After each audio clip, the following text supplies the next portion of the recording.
Benapole custom হাউসে ঘুষ লেনদেনের অভিযোগে আটক রাজস্ব কর্মকর্তা শামীমা খাতুনকে ৭ অক্টোবর মঙ্গলবার আদালতে হস্তান্তর করেছে দুর্নীতি দমন কমিশন।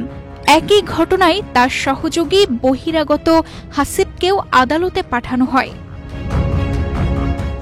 দুদক সূত্র থেকে জানা যায়, গতকাল ৬ অক্টোবর সোমবার ঘুষ লেনদেনের অভিযোগে অভিযান চালায় দুদকের যশোর সমন্বিত জেলা কার্যালয়ের একটি দল। অভিযানে শামীমার জড়িত থাকার অভিযোগ উঠলেও তখন তিনি স্থান ত্যাগ করেন। পরে ৭ অক্টোবর সকালে দুদকের দল তাকে যশোর শহরের কারবালা এলাকা থেকে আটক করে। উনি এই টাকা পয়সা নিয়ে আজকে উনি টাকাকে ওনাকে হস্তান্তর করবে, এই সংবাদ আমরা বহুল সংবাদের ভিত্তিতে এই সংবাদ পাওয়ার পরে আমরা তাকে রাইট টাইমে এই কাস্টমস হাউসের গেটের সামনে টাকা সহ তাকে হাতে হাতে গ্রেপ্তার করি, এই হাসিবুর রহমানকে, এবং তার কাছ থেকে আমরা 2,76,000 টাকা আমরা উদ্ধার করি।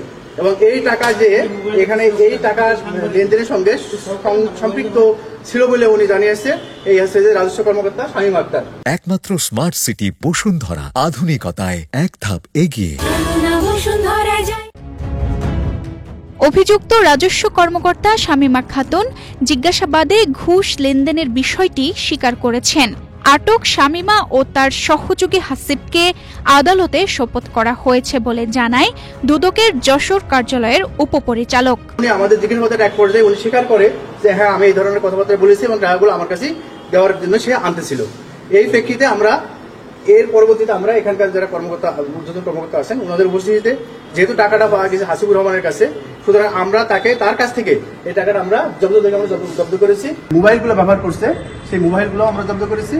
এইটা নিয়ে আমরা পরবর্তীতে আমাদের ইনকোয়ারি হবে, ইনকোয়ারিতে আমরা বিস্তারিত ৬ অক্টোবর সোমবারের অভিযানে দুদক কর্মকর্তারা ঘুষের ৩ লাখ টাকা উদ্ধার করেন, যা হাসিবের কাছ থেকে জব্দ করা হয়। ঘটনাটি বেনাপোল জুড়ে ব্যাপক আলোচনার সৃষ্টি করেছে। তানজিদা রহমান, ইনায়া, বাংলাদেশ প্রতিদিন।